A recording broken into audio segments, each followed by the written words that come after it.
Welcome back to Girl Talk. I'm here with Iain Brown at Custom Audio Video, located in Sheridan Park in Bluffton. Great showroom. We're always talking about the bells and whistles, the components. And today we're going to do a little bit more of a behind the scenes kind of look at these guys that are there working all the time, but they don't get a whole lot of acknowledgement. So let's talk a little bit about cables today. Don't. Cables. Cables really underestimated when it comes to audio video equipment. We always talk about the components, you know, a receiver, a CD player, digital audio, what's the source of the music, where's the music come from. There's lots of different things we talk about, but we always forget simple things like interconnect cables or power cables. And you said bells and whistles, but in this case, initially we thought it was a bit of snake oil, because snake oil, does it really exist or doesn't exist? What does it do?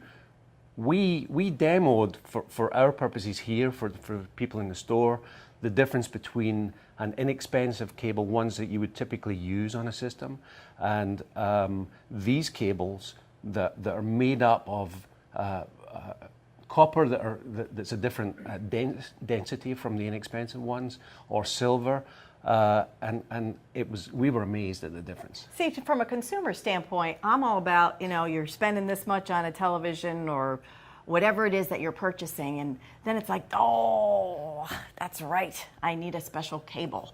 And it's like, what's the cheapest one? But that could really affect the outcome of what you're watching or listening to. So let's talk a little bit more about the anatomy of a cable, because this was interesting, talking a little bit before we started filming, and how they're made up. Okay. Let's think, this particular cable is a power cable, so it has two conductors, two here, and obviously it comes out to two at the other end. Let's think of a speaker cable. Everybody thinks of a speaker cable goes between an amplifier and the speaker. Again, it's two conductors. It could be more, but two conductors. So one of these conductors is actually made up of lots of fine strands of typically copper. Each strand is about the thickness of a human hair. What happens with stranded wire is that there's something called the skin effect, and the skin effect forces high frequencies to the outside of that individual strand. When they get there, they then jump from that strand to the next strand, etc., and it goes all the way down the cable. And what that causes is distortion. So what we really want to do is try and change the geometry. This is the first thing. Change the geometry, make each strand thicker than the human hair. Therefore, we end up with a conductor between the amplifier and the speaker that has fewer strands, each one of them thicker. Less jumping. Right, less jumping, therefore less distortion. And it's really pretty important. It is. It sounds like it just... No, it makes, I get excited when this kind of works. It says, all right, I get that.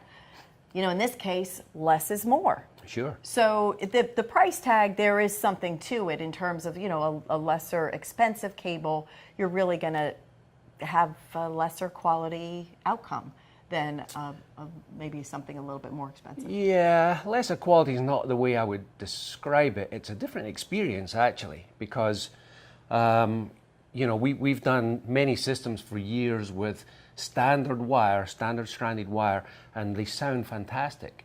But what happens when you use this this wire that has fewer strands, different metals as well, is that the sound just kind of opens up. Frequencies appear that you didn't hear before with the less expensive wire. It sounds a much fuller sound stage, if you want to call it that. And sometimes it sounds like there's things there that just weren't there before. Okay. Being able to kind of a different dimension, maybe. Right. Gives it more of a, if you're likening it to something video or maybe a little bit more dimensional, like a 3D picture versus, you know. So the company that make these cables, here's the analogy that they use. If you have, you're into music, so if you have a sheet of music and you have layers of glass on top of that, So you have the sheet of music on the table, and one layer of glass, another layer, several layers. Would you be able to read the sheet of music, do you think? Not as easily. So what happens if you take one of the layers away? Gets a One little- of the layers away, etc., clearer, right. it gets clearer. And that's the analogy that they use with the wire. So good I love stuff. it. Yeah. So when folks are getting ready to do a little audio or video change at their house, this is really an important part of that whole process. And for me, I'd rather let you guys tell me what I need and kind of assess the situation, because it's going to be different in Sure. every case, Everybody's right? different, yeah. With what the application is, the room, what you're looking for as far as the end result. So it's just best to go to the experts and let them guide you with what you need and go from there. But there is a rhyme or reason to it, and there's Sure. not the snake oil, like you said. And we can absolutely demonstrate the difference between the regular cables and these ones made by a company called That's Audio cool. Quest. So And that's great too. Come down to their showroom here in Bluffton. And again, a lot of little vignettes where things can be demoed, including the cables. So Yep. Ian, thank you. Thank you. I enjoyed it. Yeah. Thanks for tuning in to this episode of Girl Talk. I'm Debbie Court, and we will see you next time.